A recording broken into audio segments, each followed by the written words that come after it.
What would you do if a stranger looked at you as if they already knew your biggest secret? And what if that stranger had no name, no family, and no memory of how they got there? The rain had been falling over Blackridge City for almost 6 hours. The streets were almost empty except for the flashing lights of ambulances rushing through the storm. Inside North Valley Medical Center, another busy night had just begun. Emma Brooks adjusted her hospital badge as she hurried through the emergency department. She had worked as an emergency nurse for almost 7 years, yet every shift still felt different. Some nights were calm. Others changed lives forever. She checked the patient board while sipping cold coffee that had been sitting on her desk for over an hour. Nothing unusual. Broken arm. Chest pain. Car accident. High fever. Just another ordinary night. The answer came quickly. Nothing. No wallet. No phone. No military tags. Nothing. Only a torn dark jacket soaked with rainwater. Emma had never seen soldiers look this nervous before. Inside Trauma Room 3, doctors immediately began examining the unconscious man. His heartbeat was surprisingly strong. His breathing was normal. No major internal bleeding. Only several old scars across his shoulders and arms. Dr. Nathan Reed entered the room carrying a digital tablet. "What do we have?" Emma answered. "Male. Around 35. No ID. Found outside the northern forest." Dr. Reed nodded. "Cause?" One police officer finally spoke. "We're not sure." Emma looked confused. "What do you mean?" The officer sighed. "He wasn't injured where we found him." Silence filled the room. Emma looked at the unconscious man again. His boots were covered in black mountain soil. His jacket carried tiny pieces of burned leaves.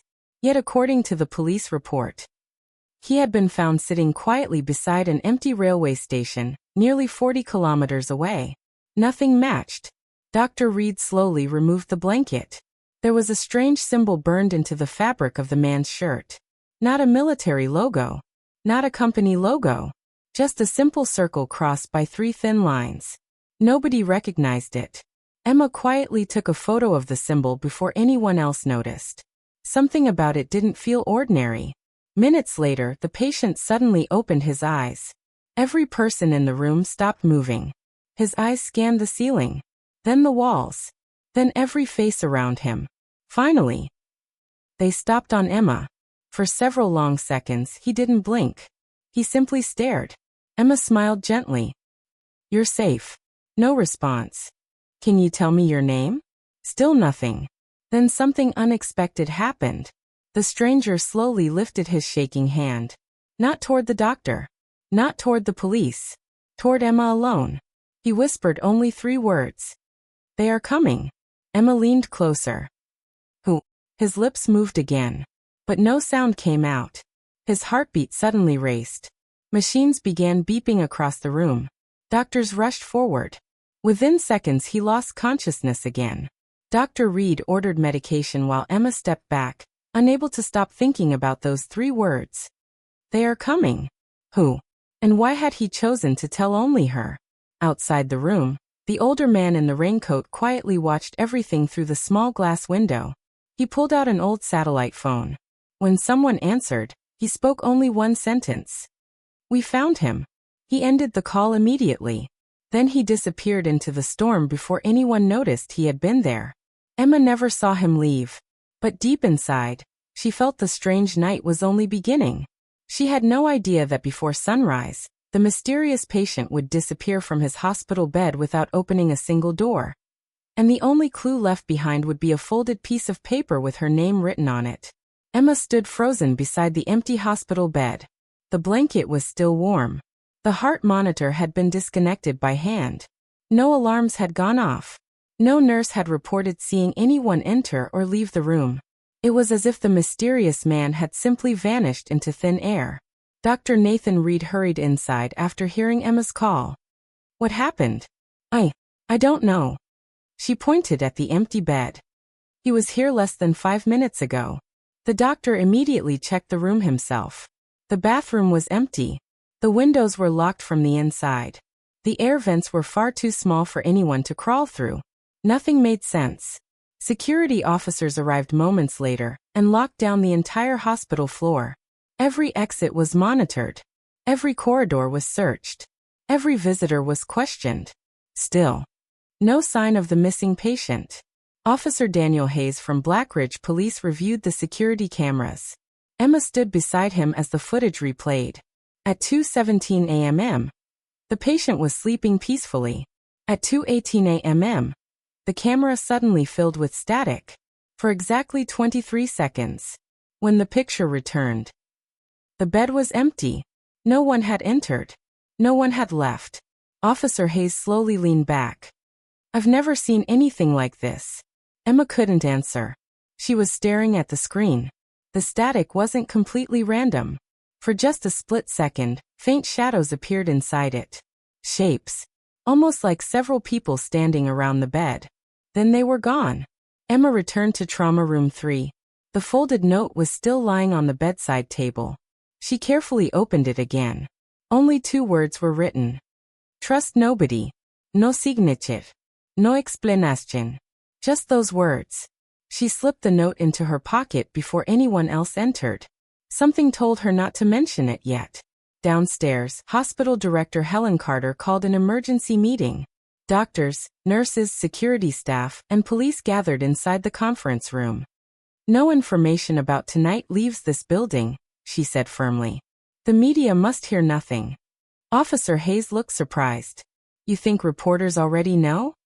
Helen hesitated. "I don't know. But someone clearly knew this patient was here." Silence filled the room. One of the younger nurses nervously raised her hand. "I saw something outside." Everyone turned toward her. A black SUV was parked across the street before the patient arrived. What happened to it? It disappeared the moment the lockdown started. Officer Hayes immediately radioed nearby patrol units. No vehicle matching the description was ever found. Emma quietly left the meeting early. Her thoughts kept returning to the strange symbol burned onto the man's shirt.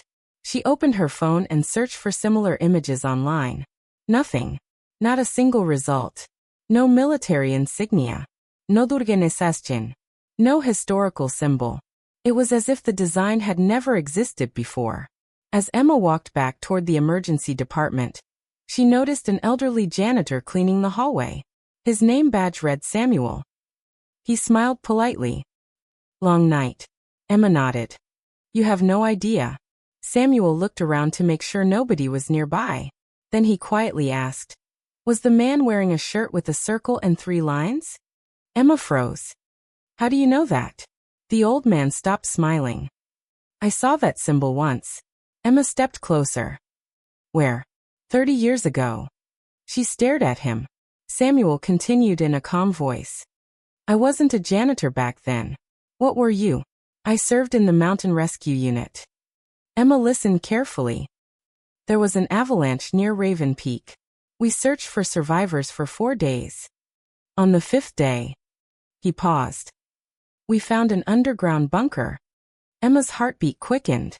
What was inside? Samuel looked down the empty corridor. Nothing.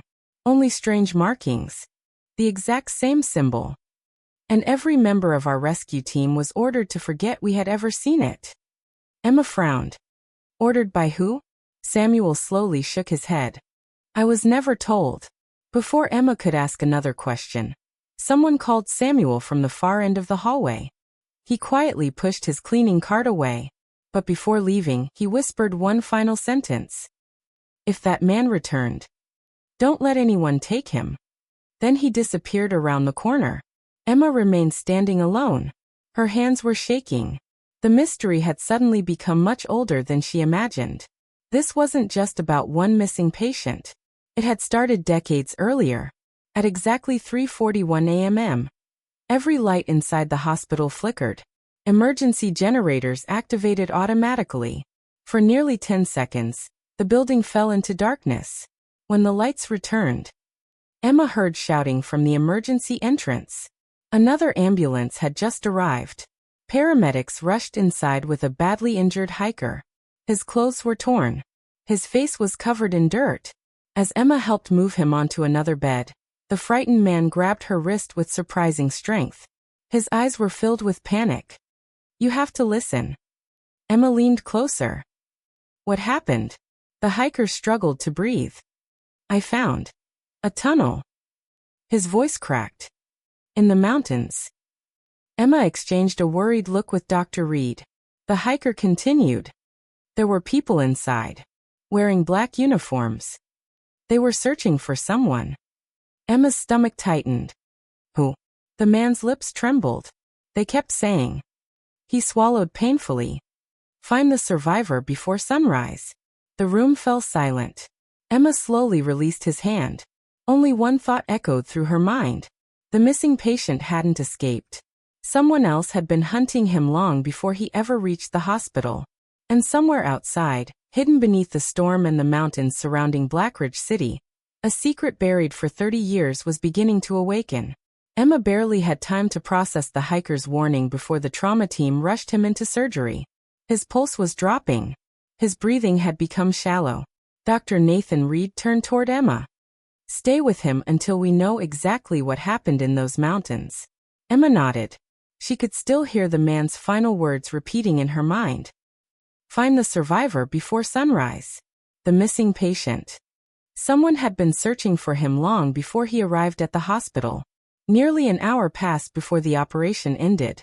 The hiker survived, but he remained unconscious. Emma quietly searched through the small backpack that had arrived with him. Inside were only a water bottle, climbing rope, flashlight, and a folded topographic map. As she unfolded it, something immediately caught her attention. A red circle had been drawn around a place called Grey Hollow Ridge. There was also a handwritten note beside it. Entrance below the old watchtower. Emma frowned. She had lived in Blackridge for years, yet she had never heard of Grey Hollow Ridge. Curious, she searched the hospital computer. Nothing. No tourist information. No official records. Almost as if the place had been erased from every public database. She copied the map onto her phone before returning everything exactly as she found it. Deep inside, she knew she had just discovered the first real clue. Officer Daniel Hayes returned carrying several printed photographs. We searched the railway station where the unknown man was found. Emma looked at the pictures. The empty platform. Rain-soaked benches. Broken lights. Nothing unusual. Until she reached the final photograph. Her eyes widened. In the background stood the same older man wearing the dark raincoat. The one who had disappeared after making the mysterious phone call. His face was partly hidden beneath an umbrella, but Emma recognized him immediately. That's him. Officer Hayes looked surprised. You've seen this man before? He was outside the trauma room. What did he want? I don't know. Hayes carefully placed the photograph back into the folder. We checked every nearby camera. And he simply vanished. Emma sighed. Again? Hayes nodded. No vehicle. No taxi. No train. No record of him leaving the station. Emma looked back at the picture. Whoever this man was.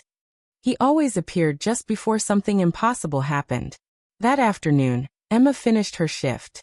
Instead of driving home, she stopped at the Blackridge Public Library. The building was almost empty. She walked to the local history section. An elderly librarian smiled. Can I help you? I'm looking for information about Grey Hollow Ridge. The woman's smile slowly faded. I don't believe we have anything. Emma noticed the hesitation. Could you please check? The librarian disappeared into the archive room. Several minutes later she returned carrying a dusty storage box. I shouldn't really show you these. Inside were old newspaper clippings from nearly 30 years earlier. One headline immediately caught Emma's attention. 12 rescuers missing during winter expedition. Another article mentioned a military operation. A third article had almost every paragraph covered with thick black ink. Someone had deliberately censored the report. Emma carefully turned another page. There was an old photograph. Dozens of rescue workers stood beside a snow-covered mountain. Among them, she recognized the hospital janitor, Samuel, except he looked 30 years younger. Standing directly beside him was the same mysterious symbol, the circle crossed by 3 thin lines. Emma's heart began racing. Samuel hadn't been telling stories. He had lived through whatever happened there. Emma borrowed copies of the newspaper articles and drove straight back to the hospital. She found Samuel cleaning a quiet hallway. He looked up as she approached. "You went looking." Emma placed the old photograph in front of him. "You were there." Samuel stared silently for several seconds. Finally he nodded. "Yes. What happened at Grey Hollow Ridge?" Samuel slowly leaned against his cleaning cart. "We weren't rescuers anymore." "What do you mean?" "We became witnesses." Emma waited. Samuel lowered his voice. "There was an underground research station hidden beneath the mountain." Emma frowned. "Research? No one ever told us what they studied." "But when we arrived, there wasn't a single scientist left alive. Only silence." "What did you find?" Samuel closed his eyes. "Open doors, broken equipment, and messages written on every wall." Emma whispered, "What did they say?" Samuel answered without hesitation. "Do not answer the signal." A cold chill ran through Emma. "What signal?" Samuel slowly shook his head. "We never found out." Suddenly every phone inside the hospital vibrated at the same time. Doctors, patients, visitors, even reception staff looked down in confusion. Each device displayed exactly the same message. Signal detected, no sender, no number, no logo. Just those two words. 5 seconds later, every screen went black, then returned to normal as if nothing had happened. People looked at one another in complete confusion. Some laughed. Others assumed it was a technical problem. But Emma noticed something different. Samuel had gone pale. His hands were shaking. He whispered only one sentence. "It's happening again." Before Emma could ask what he meant, a loud crash. Just then, a loud metallic bang echoed from somewhere deeper inside the underground complex. Everyone turned toward the sound. Another bang followed. Closer this time. Officer Hayes whispered, "We're not alone down here." The metallic bang echoed through the underground chamber again. This time it was louder. Closer. Officer Daniel Hayes immediately raised his flashlight toward the dark corridor ahead. Everyone stayed together. No one argued. Even the experienced officers looked uneasy. Emma carefully picked up the transparent case containing Project Eclipse, Field Log 07. The moment her fingers touched it, the glowing coin in her pocket stopped vibrating. The electronic voice spoke one final time. "Archive released." Then, silence. The lights inside the chamber dimmed until only the team's flashlights remained. Samuel whispered, "Something has changed." Emma looked around. "I can feel it too." The air suddenly felt colder. Almost frozen. Officer Hayes examined the transparent case. "There has to be a way to open this." One of the technicians searched around the metal column. "There are no buttons. No cayole. No electronic lock." Emma noticed a small circular indentation on the top. It looked exactly the same size as the mysterious coin. Slowly she removed the coin. "Maybe this fits." Hayes looked uncertain. "It could also trigger something dangerous." Emma nodded. "But if we leave now, we'll never know why someone wanted this hidden." Everyone stepped back. Emma gently placed the coin into the circular slot. A soft click echoed through the room. Nothing happened for 3 long seconds. Then the transparent cover slowly slid open. Inside rested an old leather notebook. Its pages looked untouched despite its age. Emma carefully opened the first page. Every page was handwritten. The first sentence immediately caught everyone's attention. "If you are reading this, the signal has found another guardian." No one spoke. Emma turned the page. The next paragraph read, "Our mission was never to destroy the signal. Our mission was to keep it asleep." Samuel closed his eyes. "I knew it." Emma continued reading. The notebook had been written by someone named Commander Elias Mercer. The entries were dated 31 years earlier. According to the journal, a scientific team had discovered an enormous underground structure beneath Grey Hollow Ridge, while drilling for mineral deposits. At first they believed it was an abandoned military bunker. They were wrong. The deeper they explored, the stranger the discoveries became. Machines with no visible power source. Walls that seemed to react to human voices. doors that opened only for specific people. Then came the final entry before several pages had been torn out. The signal is not a weapon. It is not a machine. It listens. And once it learns your name, it never forgets. Emma slowly lowered the notebook. Listens. Officer Hayes looked confused. What does that even mean? No one had an answer. Suddenly, a radio crackled. This is Unit 4. Hayes grabbed it. Go ahead. Static. Then a frightened voice. We've lost contact with the surface. Hayes frowned. What do you mean? Our radios won't reach outside the tunnel. Another burst of static. Then silence. The technician checked his satellite phone. No signal. Another officer tried his mobile. Nothing. Every electronic device had stopped communicating with the outside world. Emma looked back at the notebook. The signal. Samuel nodded slowly. I think we're inside its range. A deep humming sound began vibrating through the floor. It wasn't loud. It was almost breathing. Emma could feel the vibration through her boots. The walls seemed to hum with the same rhythm. Once. Twice. 3 times. Then it stopped. One of the officers suddenly shouted, "Movement!" Everyone swung their flashlights toward the far corridor. A shadow disappeared around the corner. Hayes drew his weapon. Who's there? No answer. The team cautiously followed. Their footsteps echoed through the endless passage. After several minutes they entered another chamber. Unlike the first room, this one wasn't empty. 7 tall glass pods stood in a circle. 6 were cracked open. 1 remained sealed. Inside floated a person. Emma's heart skipped a beat. It was the mysterious patient. Or someone who looked exactly like him. He appeared peaceful. His eyes were closed. Thin tubes connected the pod to the ceiling. Officer Hayes whispered, "That's impossible."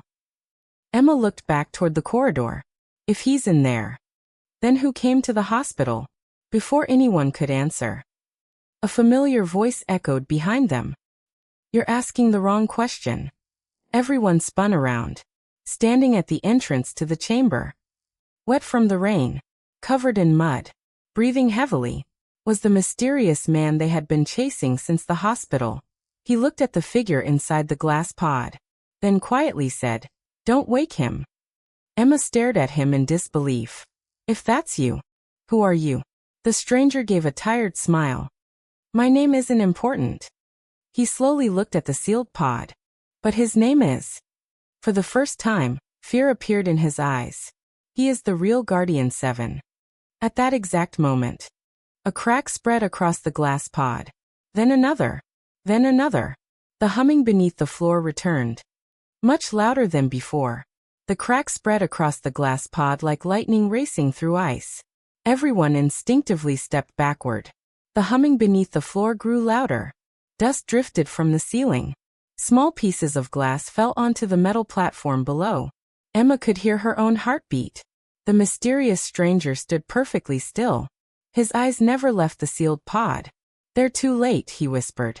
Officer Daniel Hayes raised his flashlight. "Tell us who you are." The man slowly turned. "My name is Adrian Cross." Emma noticed something unusual. For the first time since meeting him, he looked exhausted.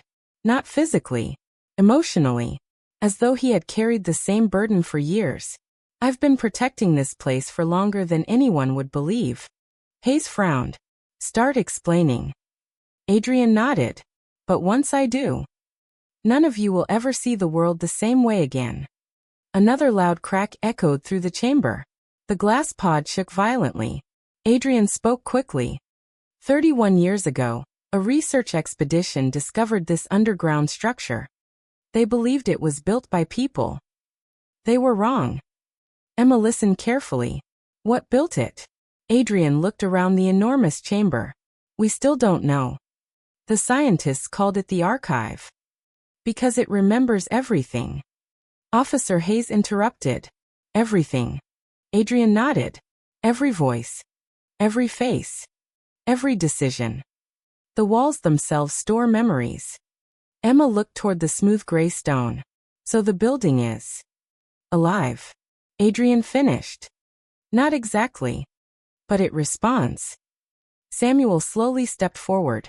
I remember hearing strange sounds. Adrian looked at him. You were one of the rescue workers. Samuel nodded. I thought everyone else died. They did, Adrian answered quietly. You survived because you never answered the signal. Silence filled the room. Emma remembered the warning written inside the old notebook. Do not answer the signal. She looked at Adrian. What exactly is the signal? He took a deep breath. It isn't a radio transmission. It isn't a sound. It's intelligence. Officer Hayes looked confused. Artificial intelligence? Adrian slowly shook his head. No. It learns from human minds. It studies fear. It studies hope. And once someone willingly responds, it creates a perfect copy. Emma felt cold. A copy? Adrian pointed toward the sealed pod. The person inside is the original guardian. I am only the copy. Nobody moved. Nobody even breathed. Officer Hayes stared at Adrian. That's impossible. I know, Adrian answered. I've spent 30 years wishing it wasn't true. Emma looked at him carefully. His sadness suddenly made sense. His loneliness. His constant running. His refusal to explain. He wasn't hiding from people. He was hiding from the truth. Suddenly the floor trembled. One of the technicians pointed upward. The ceiling. Tiny blue lights had appeared across the stone roof. Hundreds of them. Then thousands. They slowly formed moving patterns. Almost like stars. Emma stared in amazement. The lights rearranged themselves into symbols. None of them recognized the language. Except Samuel. His face turned pale. I've seen this before. Where? The walls. 30 years ago. What does it say? Samuel swallowed. It isn't writing. It's counting. Emma frowned. Counting what? Samuel whispered. Us. The lights suddenly stopped moving. Exactly 8 bright circles remained glowing overhead. The team looked around. There were 8 people inside the chamber. The room knew they were there. Without warning, a deep mechanical sound echoed through the complex. Another hidden door slowly opened at the far end of the chamber. Cold air rushed inside. This time no electronic voice greeted them. Only silence. Then, footsteps. Slow. Heavy. Regular. Every member of the team aimed their flashlights toward the darkness. A tall figure emerged. Then another. Then another. Each wore dark protective clothing without any markings. Smooth silver masks completely covered their faces. None of them carried visible weapons. Yet they moved with calm confidence. The leader stopped several meters away. His voice echoed from behind the mask. Guardian 7. Adrian stepped in front of Emma. You found us. The masked leader nodded. It took longer than expected. Officer Hayes shouted. Police. Nobody move. None of the newcomers reacted. The leader simply looked at Emma. You are carrying Archive Key 7. Emma instinctively placed a hand over her pocket. You aren't taking it. The masked figure remained perfectly calm. It was never yours. Adrian answered before anyone else could speak. It belongs to whoever chooses to protect it. For the first time. The masked leader seemed surprised. You still remember. Adrian smiled sadly. I remember everything. The leader slowly raised one hand. Instantly the other masked figures stepped forward in perfect unison. Officer Hayes shouted, Get back! At that exact second, the sealed glass pod exploded. Shards of glass scattered across the chamber. A powerful wave of blue light swept through the room, forcing everyone to shield their eyes. When the light finally faded, the pod was empty. The real Guardian 7 had disappeared. Only a single sentence echoed through the underground complex. The archive has chosen its next protector. Emma slowly looked down. The mysterious coin in her hand had changed. The dull metal surface was now glowing with brilliant blue lines, forming the exact same symbol that had haunted her since the very beginning. Emma stared at the glowing coin in her hand. The blue light pulsed like a heartbeat. Every few seconds it grew brighter, then faded again. No one in the chamber spoke.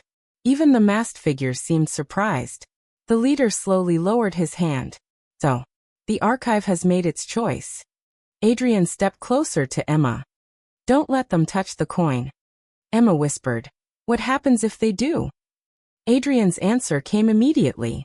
They won't just take the key. They'll gain control of everything beneath this mountain. A cold silence spread through the chamber. Officer Daniel Hayes tightened his grip on his flashlight. I still don't understand. What exactly is hidden down here? Adrian looked toward the endless tunnels. Not a weapon. Not treasure. Knowledge. Thousands of years of knowledge. The masked leader slowly removed one glove. On the back of his hand was the same symbol. The circle crossed by 3 thin lines. Emma looked carefully. His mark wasn't burned into the skin. It looked almost alive. Tiny blue lines moved beneath it. We have protected the archive for generations, the leader said calmly. And now, it belongs to us again. Adrian shook his head. You stopped protecting it years ago. You began hunting it. The leader remained silent. Emma stepped forward. If you're really its protectors, why chase innocent people? The leader looked directly into her eyes. Because every guardian eventually refuses to surrender the key. Officer Hayes interrupted. So you simply kill them? No. The leader answered without emotion. We replace them. Everyone exchanged nervous glances. The room suddenly felt much colder. Suddenly the notebook inside Emma's backpack began vibrating. She quickly pulled it out. Its pages started turning by themselves. Faster. Faster. Then they stopped. A page that had previously been blank was now filled with fresh handwriting. Emma read aloud. The next guardian must never enter the core alone. The words slowly faded. New writing appeared beneath them. Someone in this room serves another master. Officer Hayes immediately looked around. So one of us isn't who we think. No one answered. Every person instinctively stepped away from everyone else. The tension became unbearable. One of the technicians nervously laughed. This has to be some trick. Before anyone could respond, his radio suddenly switched on. A voice whispered through the speaker. Turn around. The technician froze. Did anyone hear that? The others shook their heads. Only he had heard it.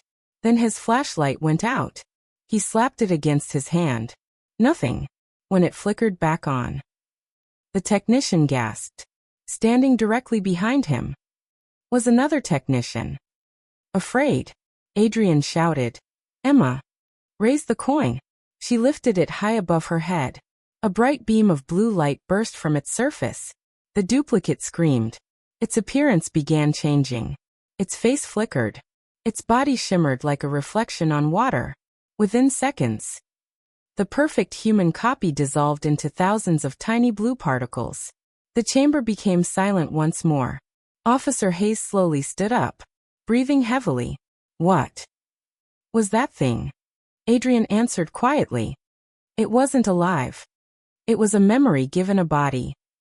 No one spoke. Those words were even more terrifying than the creature itself. The masked leader looked neither angry nor surprised. Instead, he bowed his head slightly toward Emma. The archive accepted you much sooner than expected. Emma frowned. I don't want any of this. You no longer have a choice. Before she could respond, a powerful rumble shook the entire underground complex. This time the vibration didn't stop. The floor cracked beneath their feet. Stone pillars trembled. Dust filled the air. Deep inside the mountain, a massive door that had remained sealed for countless years slowly began to open. From the darkness beyond came a warm golden light. Unlike the cold blue light of the archive, this light felt calm, peaceful, ancient. Samuel stared at it with tears in his eyes. I never thought I'd live long enough to see the core open. Emma looked toward the enormous doorway. What is the core? Adrian slowly walked beside her. His voice was filled with both hope and fear. The place where the first guardian made a promise. And where the future of every guardian will now be decided. As the golden light spread across the chamber, a child's voice echoed from deep within the core. Soft, clear, and impossible to ignore. Emma. We've been waiting for you. The child's voice echoed through the glowing passage. Emma. We've been waiting for you. No one moved. Even the masked figures stood completely still. The golden light flowing from the enormous doorway felt different from everything the team had experienced since entering the mountain. It wasn't cold. It wasn't frightening. It felt peaceful. Emma looked toward Adrian. Who's talking? Adrian slowly shook his head. I don't know. I've never heard that voice before. Samuel whispered. Neither have I. The core has never opened in my lifetime. Emma took one careful step forward. The glowing coin became lighter in her hand. Instead of burning hot, it now felt comfortably warm, almost welcoming her. Officer Daniel Hayes walked beside Emma. I'm coming with you. Emma smiled. I don't think this place is asking for all of us. As if answering her words, a soft golden wall of light appeared across the entrance. Everyone except Emma stopped instantly, no matter how hard they tried. They couldn't step through it. Adrian smiled quietly. The core chooses. Emma looked back. What if I don't return? Samuel answered with a gentle smile. Then at least we'll know someone worthy went inside. Emma nodded. She stepped through the golden light alone. The barrier disappeared behind her. Silence surrounded her. The tunnel ahead was unlike anything she had ever seen. The walls sparkled with tiny golden crystals. No lamps. No wires. Yet everything glowed naturally. The air felt fresh, peaceful. As she walked deeper, she realized she could hear laughter. Children laughing. Families talking. Birds singing. It sounded like thousands of happy memories echoing through time. After several minutes, Emma entered an enormous circular hall. In its center stood a single ancient tree. Its silver leaves shimmered beneath the golden light. The roots disappeared deep into the stone floor. Floating around the tree were hundreds of glowing spheres. Each sphere contained moving images. People laughing. Scientists working. Children learning. Rescue teams helping strangers. Acts of courage. Acts of kindness. Emma slowly realized. These weren't recordings. They were memories. A familiar voice spoke behind her. You finally arrived. Emma turned. Standing beside the tree was a young girl. She looked no older than 10 years old. She wore simple white clothing. Her eyes reflected tiny stars. Were you the one calling my name? The girl nodded. My name is Lyra. Are you human? Lyra smiled. I was. A very long time ago. Emma looked around the hall. What is this place? Lyra gently touched the silver tree. This is the Heart Archive. It doesn't collect weapons. It protects wisdom. It preserves every act of courage ever entrusted to it. Emma looked at the glowing memories. So this place remembers the best of humanity. Lyra nodded. Exactly. Emma thought about the people outside. The masked group wants control. Lyra sighed. They believe knowledge should belong to a few. The Guardians believe knowledge should protect everyone. Emma finally understood. The conflict had never been about power. It had always been about choice. Lyra looked into Emma's eyes. The archive has chosen you because every time you faced fear, you chose compassion. You helped strangers before asking who they were. You searched for truth instead of easy answers. Emma felt tears forming. I don't know if I'm strong enough. Lyra smiled warmly. The strongest guardians are never the ones who believe they're powerful. They're the ones who never stop caring. The silver tree suddenly released hundreds of glowing leaves. Each leaf floated gently around Emma. The mysterious coin slowly rose into the air. Its blue light merged with the tree's golden glow. The symbol disappeared forever. In its place appeared a simple silver circle. Lyra nodded. The old system has ended. A new beginning starts today. Outside the core, the mountain stopped shaking. The blue lights throughout the underground complex slowly faded. The hidden machines powered down one after another. The masked leader lowered his head. It's over. One by one, the masked figures removed their masks. They weren't enemies anymore. They were simply tired men and women who had spent generations protecting something they had forgotten how to understand. Adrian looked toward the golden doorway. A peaceful smile crossed his face. I think my work is finally finished. His body slowly began glowing. Emma stepped back through the doorway just in time to see him. Adrian. He smiled. I was only ever a borrowed memory. You gave me the chance to finish what I started. Thank you. With those final words, his body dissolved into thousands of tiny golden lights. Instead of disappearing, the lights floated upward and became part of the glowing ceiling above. Samuel quietly wiped away a tear. He finally found peace. Officer Hayes looked at Emma. So, what happens now? Emma looked at the silver coin resting in her palm. It stays hidden. But its purpose changes. No more secrets. No more fear. Only protection. Months later, Gray Hollow Ridge was officially declared a protected historical and environmental reserve. No one outside a small trusted group ever learned what truly rested beneath the mountain. Emma returned to her work at North Valley Medical Center. To everyone else, she was simply a kind emergency nurse. But every now and then, someone would arrive at the hospital carrying impossible questions. Lost hikers, confused travelers, people who had survived events no one could explain. Emma always listened, because she had learned one important truth. Sometimes the greatest mystery isn't hidden beneath a mountain. It's hidden inside ordinary people who choose kindness when no one is watching. And somewhere, deep beneath Gray Hollow Ridge, the silver tree continued to grow. One new glowing memory appeared among its branches. It showed a young nurse walking into the unknown. Not because she had all the answers, but because she refused to abandon someone who needed help.